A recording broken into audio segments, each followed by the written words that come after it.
Hey guys, and welcome back to Angel Education YouTube channel. In today's video, we're talking about tutorials at Oxford and Cambridge, and you're in luck because I have a very special guest who's got first-hand knowledge in how the tutorial system works. So if you're interested in applying to Oxford or Cambridge, or you're just interested in the tutorial system, keep watching.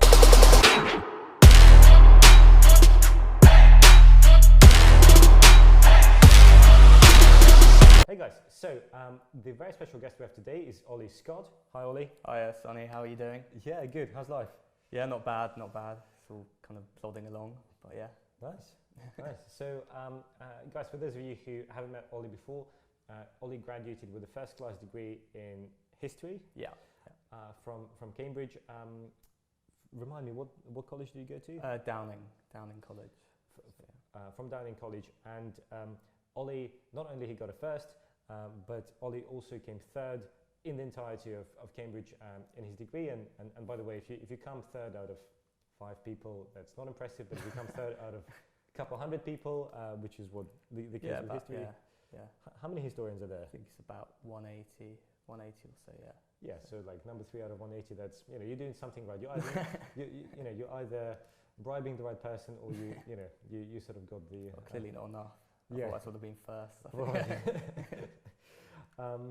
Cool. Well, Ollie, so could you just tell us about the sort of those one-on-one periods at I guess at Cambridge, and how how did it work, and how did you find it?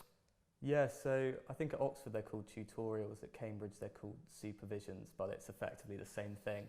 They're very, very important in history, so generally you'd have about 1 supervision a week, and they're normally about an hour long, and they're one-on-one, and that's kind of where most of the teaching comes in. You will have prepared like an essay for it, read quite a lot around it, perhaps attended some lectures depending on if you woke up early enough. But yeah, like it's the main bit of teaching, that supervision, so very important.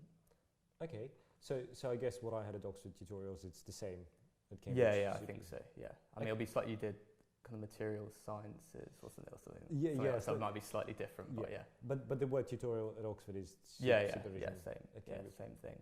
And is it just one-on-one, you and a professor, or how does it work? So I think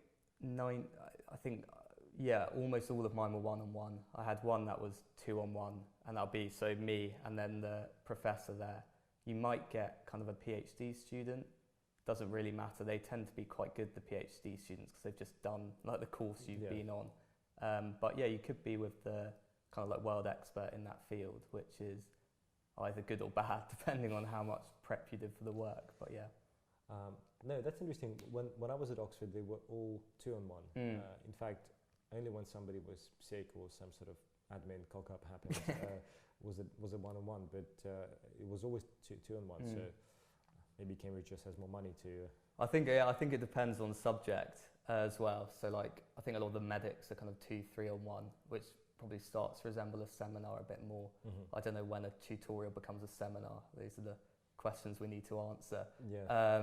But yeah, mainly history, certainly one-on-one. That's quite a big deal, at least at Cambridge. Cool.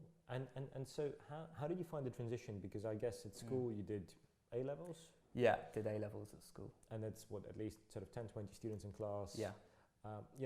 How did you find the transition from being 1 out of 20 to 1 out of 1? Yeah, I mean, I guess 2 things. One is like the supervision is the main way of teaching, but you also will still have seminars and things like that. So that's more like 8 to 10 in a class. So it's not like it's all gone from 20 to nothing. But I imagine, I don't know, most people, I think if you do history A-level, like you'll probably write some coursework at some point.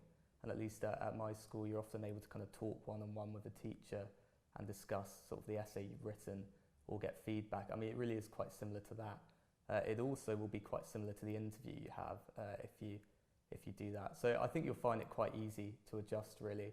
It might be a bit nerve-wracking the first one, but they tend to be quite nice. They're not out to try and make you feel stupid. So generally a fairly easy adjustment.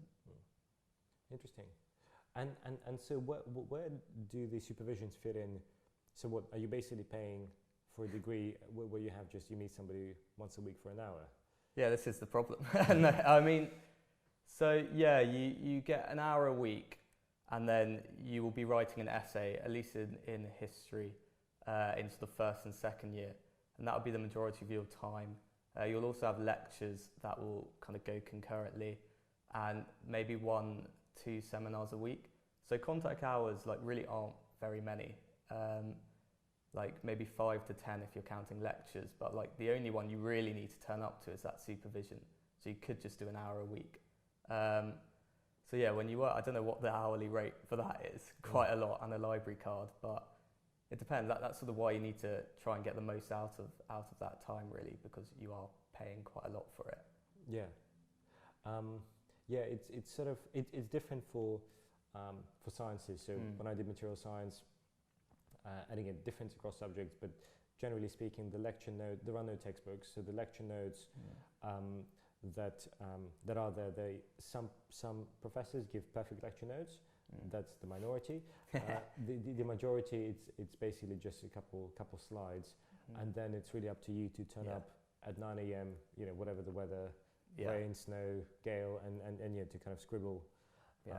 So different. Yeah, very so like the lectures at Cambridge tend to be they tend to be good, but they're normally kind of synoptic or overviews, and you'll often find in examiners' reports or feedback from a supervisor that they don't want you just regurgitating the lecture material.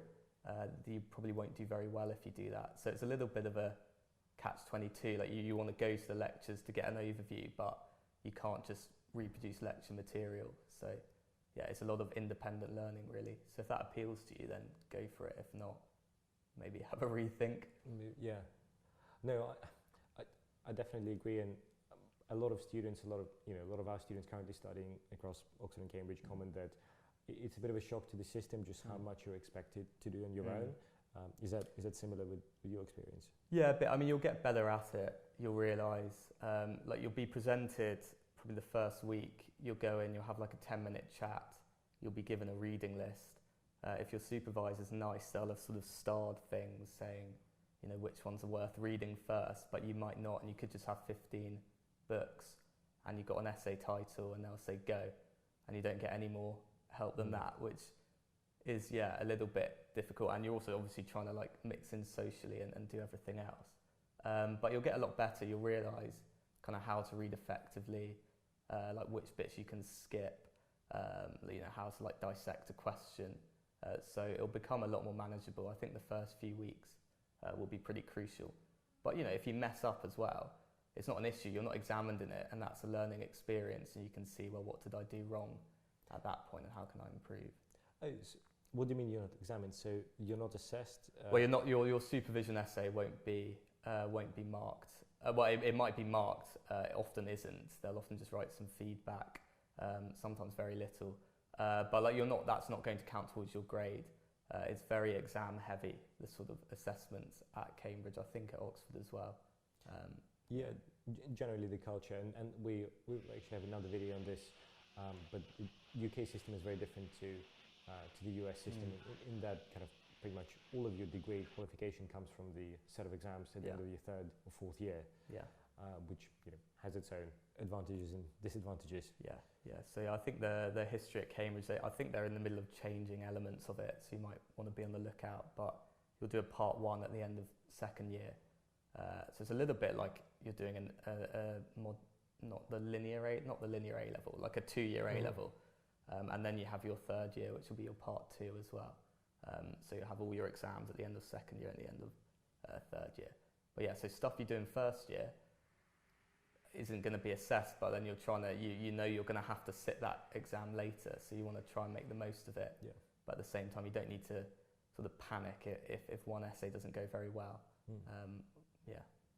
And Ollie, just as we're wrapping up, in my experience, and many of our students, the relationship between the student and the supervisor or the tutor has proved to be quite important, because they can indirectly, but they can give you a lot of support or equally a lot of problems. And I mean, element of that is luck. I know people who've had supervisors who they didn't get on with for whatever reason.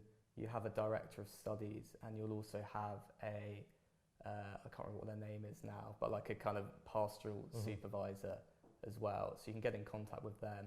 It tends to be fairly easy to switch out, especially in kind of first, second year subjects that won't be overly specialised.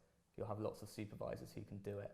But on the flip side, obviously, if you get a good supervisor, and I think the vast majority of mine were very good, but that's a real positive thing because you're talking with someone who actually enjoys what they're teaching and is very good at it and can give you lots of good feedback, and you'll get to know them quite well because it's kind of 8 one-on-one sessions, which also, by the way, is why the interview is so important for Oxbridge, because they're having to think, is this someone I would teach one-on-one for 8 to 10 hours?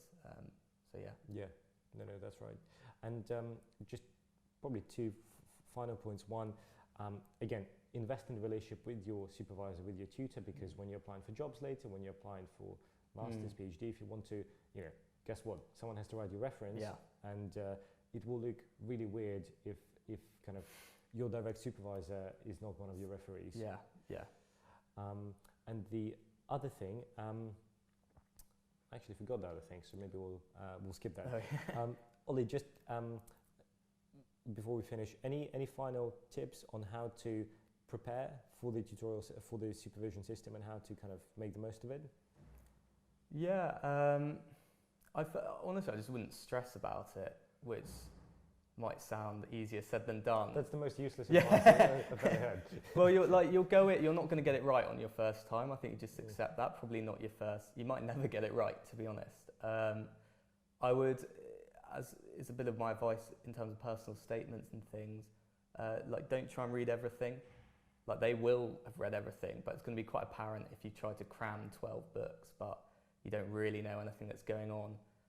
So yeah, direct your reading, and then try and give yourself a good day or so before to write it. And that time can rapidly shrink down as you get better at what you're doing. But yeah, I guess don't panic, which is not very helpful, but there you go. And then, try and just read selectively and analytically, and then give a good day to write and potentially edit, and then you'll be fine. And take on board what they say, especially in your first couple of essays. Should give you a lot of feedback. Yeah. Great. Well, guys, I think if you had any doubts or questions about the tutorial or / supervision system, they've been answered by Ollie. Ollie, thanks so much.